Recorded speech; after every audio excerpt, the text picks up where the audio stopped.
for some people, they're blocking social media. I'm seeing people completely eliminate and deactivate. For me, a block was I completely removed TikTok. I don't have it, don't have an account anymore. And you know what? Hasn't made a negative impact on my life at all. And when you start to remove things that no longer serve you, what you notice is it starts to create space for the things that are more aligned.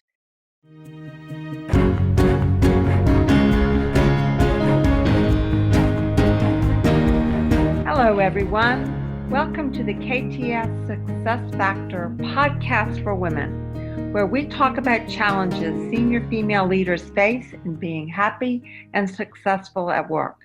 I'm your host, Dr. Sarah E. Brown. My guest today is Ginny Priem. She is a powerhouse keynote speaker, TEDx presenter, and best-selling author whose work focuses on leadership, emotional intelligence, and sustainable success. With more than 20 years of experience in corporate leadership, she brings a grounded perspective to conversations about ambition, burnout, and growth. In a culture that rewards constant output, Ginny helps people move forward with clarity, resilience, and intention. She is the creator of the Unsubscribe framework, which helps high achievers make intentional change without losing momentum. Her podcast, Unsubscribe with Ginny Priem, explores the emotional shifts required to lead well today and has garnered more than 3 million video views on YouTube. Ginny is the author of the #1 best-selling guided journal, I'm My Favorite, and the memoir, You're My Favorite, A True Story, both of which encourage readers to trust their instincts and find their own way forward. A frequent television and media guest, Ginny has appeared on Fox 9's Good Day, Twin Cities Live, and The Jason Show, as well as on podcasts such as the Nicole Walters podcast and Lori and Julia's show. Whether on screen or on stage, she is known for translating complex emotional concepts into language that feels practical, accessible, and honest. Her book, Unsubscribe: Why Letting Go is the Secret of Getting Ahead, has just been released in 2026 and expands on her framework and offers a clear-eyed approach to releasing what no longer fits. Welcome, Ginny. Thank you. I'm so happy to be here. Well, I'm happy to have you. So tell us a little bit more about what you did corporately before you made a shift. Yeah, so when I was in corporate, I worked in the medical aesthetics industry in a variety of different leadership roles. So I headed up training and education departments, I led high performing teams, and it was a really fun ride. I did that for over 2 decades. And what prompted the shift for you? So the shift was really prompted by the story that I share in You're My Favorite, which was a personal story. But at that time in my life, I really was over functioning. I had the big fancy job. I had this partner and his 2 kids that were living in my house. I was doing the grocery shopping and making sure the house was clean and cooking and laundry and, traveling for work and maintaining friendships and the workout schedule, right? All of that. And basically, I found out that he was living a double life, and it upended everything for me. And that led me on kind of this whole healing journey that I share in the book. And when I published the book, I was actually still in corporate, but it was not too long after that. It was the following year when the book came out that I decided, look, this is really helping people, and there's more for me to do in a different line of work, which is what I do now. And so say more about what you're doing now. So now the main thing I do is keynote speaking. So speaking on stages, I do a lot in women's events, leadership events, conferences, corporate associations. I do in person and even I booked a virtual one just today. So I can do both, but speaking is the main thing I do. And then, the books, I have my podcast, as you so kindly mentioned. And then I also am a master certified coach. Got it. And so the unsubscribe framework does what? Ooh, so I call it a filter to reclaim time, energy, and boundaries at work and in life. So we talk about decision fatigue, right? High achieving, high performing women. Everybody's busy, but I feel like people are taking the shift away from hustle culture and are moving towards productivity versus busyness. So it helps you make better, faster decisions so that you can do less with intention and focus on what really matters. So you had a quote in the book, "What we don't is as important as what we do." Is that the gist of it? Yeah, it's about being intentional with where you are focusing your time and energy so that you can move the needle forward. Okay, and why did you wanna write a book about it? Ooh, because it's something that I wish I had. During that time when when I explained I was over functioning, I decided that this is something that can really help more people. And since it's something I wish I had, and it's built around these four pillars. So in the book, there's actually sections at the end of each chapter where you can dig in, roll up your sleeves, do application of what I'm teaching. And it's a really universal approach. But what I'm loving hearing already early feedback from, the sessions I've done, speaking engagements, as well as people that have the book in their hands, is the variety of ways that people are interpreting it and then applying it to their lives. Mhm. Okay. So tell me a bit about what you mean by an unsubscribe filter.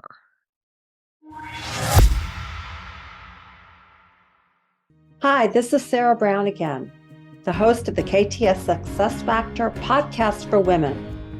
I hope you are enjoying this episode and gaining some tips and inspiration on how you can be happier, more successful, and experience less stress at work. If you would like to learn more about how you can empower the women in your organization to do the same, simply click on the show notes to see how you can connect with me. As an added bonus for my podcast guests, you will see how you can book 30 minutes with me to explore how you can implement a scalable self-coaching program for the women in your organization. Simply visit bookachatwithsarahebrown.com. Now back to this informative episode. Yeah. So the filter is based around four pillars. There's block, mute, swap, and manage. So I'll actually go through them in the reverse order of how I just said them. So let's start with manage. Manage is for the most important, urgent, critical things, things that do need your attention. And so manage, we can manage them in different ways. We can look at the way that we are engaging with things. So the type, the duration, the frequency, how much time we're spending on things. Does that Monday morning meeting that we have every week have to be 60 minutes, or could we be a little more efficient? Can we manage it down to 30, right? Or could that, phone call have been an email, right? So we think about manage in terms of communication. One speaking engagement recently, the payroll team was so excited because they were managing payroll from they were doing it by hand and they were very excited to implement a new system, right? So manage can be delegating. It can mean a lot of different things at work. So I love manage because that helps you be more efficient with what does need attention right now. A little personal anecdote on that, what my last job at corporate was as a managing director for Accenture, and what those cultures thrive on is lots and lots of conference calls all around the clock, and what I concluded is I didn't need to go to as many of those, and so what I did in that space was just stop going, and you know what? It didn't make a difference. You probably were more productive. So look, Sarah, you were already implementing unsubscribe before before the filter Well, even came out. before I knew what it was.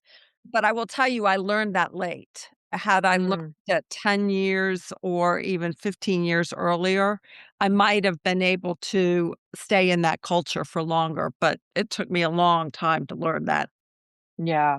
Well, and I always say, and don't forget about the meeting for the meeting, right? Like the pre-meeting for like you said, the conference calls can just be endless. So then there's swap. Swap is when we exchange something for something that's an improvement. I think especially as high performing, high achieving women, women in leadership roles, we can get in these tendencies to be really hard on ourselves. that negative self-talk track can, be really detrimental. So sometimes it can be something as simple as that. Swap a negative, thought for something a little bit more positive and see how that impacts your energy, how that makes you feel. More practical things like in life, I often like to use different types of exercise, right? If people are like, oh man, I'm injured or I'm not feeling the best, that high intensity interval training isn't going to work for me today. But sometimes we have this all or nothing mentality.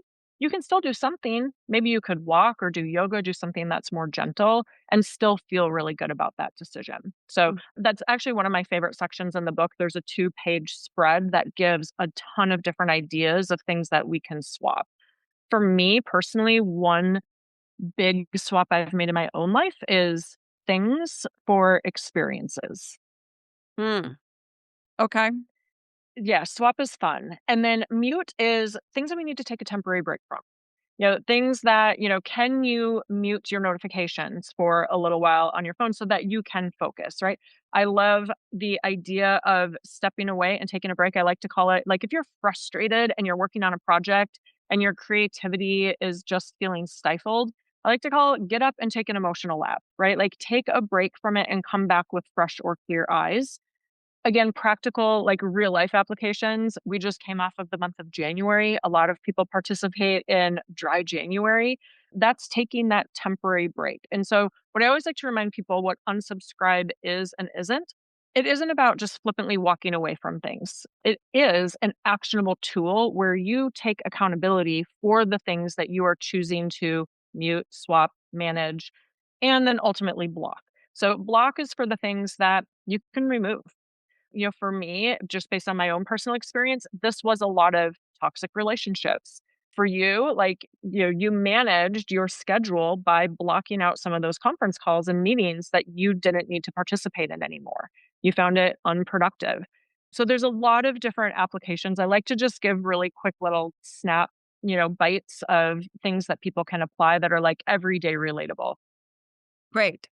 And give me some more examples of block. This is what I think all of us need is more examples of that. Mine was Yeah, conference and calls. yeah, yours was conference calls, mine was toxic people. For some people, they're blocking social media. Yeah, I'm seeing people completely eliminate and deactivate. For me, a block was I completely removed TikTok. I don't have it, don't have an account anymore. And you know what? Hasn't made a negative impact on my life at all. And when you start to remove things that no longer serve you, what you notice is it starts to create space for the things that are more aligned. And I think that's something that so many high performing women are looking to do is get real in alignment with themselves. Okay, so I get the purpose of the unsubscribe filter or framework. I get the steps in here and the various ways that you can do that. But you also address, and I don't know whether you address it in the book or just address it in your keynotes around some of the other challenges around setting these boundaries. Like, how do you get into the habit or deal with objections when you decide to say no to something? Hmm. Yeah, I think that what you start to notice is that the people that respect boundaries when you do start to say no, like especially for recovering people pleasers. Yeah, that's me. It's hard to disappoint people and you have to sometimes be get comfortable with discomfort. And it is uncomfortable in the beginning when you start to have boundaries and say no. But what you notice is that the people that are meant to be around you and that respect you and your boundaries, they will see it as a door to keep them in and not walls to keep them out. And that's the same thing that goes for people that are setting the boundaries. Like you are using these and you are saying no to preserve that relationship, not to drive it apart. And what do you do if it becomes a source of conflict? I think communication, right? It's manage the expectations and have that dialogue. I think it's Brene Brown that says clear is kind. So the more clear you can be, the better that is going to sit and help resolve that conflict. Do you think that this problem has gotten worse lately? I think it's become misunderstood. I think because people throw around boundaries so often, or people will say, I need to set a boundary with you. Well, that's not really a boundary, right? Boundaries aren't about controlling anyone else. It is about protecting yourself. And can we overdo things and be like, oh, I'm protecting my peace, and then all of a sudden you shut everybody out and you're lonely, right? We have to have the self-awareness and the accountability and take the actionable steps to, do things in a productive way. I don't know if your book was targeted mostly to women or not, but do you think that this problem is more pervasive for women than it is for men? So the book is really for everybody. It's universal. In fact, one of my confidants and mentors that I go to with everything, he was like, why is Amazon promoting this to women? It's for everyone. But it really is for everyone. It's a universal language, it's genderless. I do think that women tend to feel like they need to carry more. I feel like for women, it is harder for them to say, I need help than it is to say, I love you. And that is, I think, a problem. And I always think about how much joy it gives me to help someone, one of my friends, one of my colleagues, when they're in need. And so I always try to ask people to shift to that framework. Think about a time when you were able to help somebody else out. And when you are in a place of needing help, you get to offer that same kind of joy to somebody that cares about you and let them help you. Well, let me ask a related question then, since my audience is primarily women. Do you think more women overextend than men? Absolutely. Women also have this perception. I actually had a woman on my own show recently who shared the statistic. It's like women will not apply for a role if they don't meet 100% of the requirements, whereas men will apply if they meet less than 60%.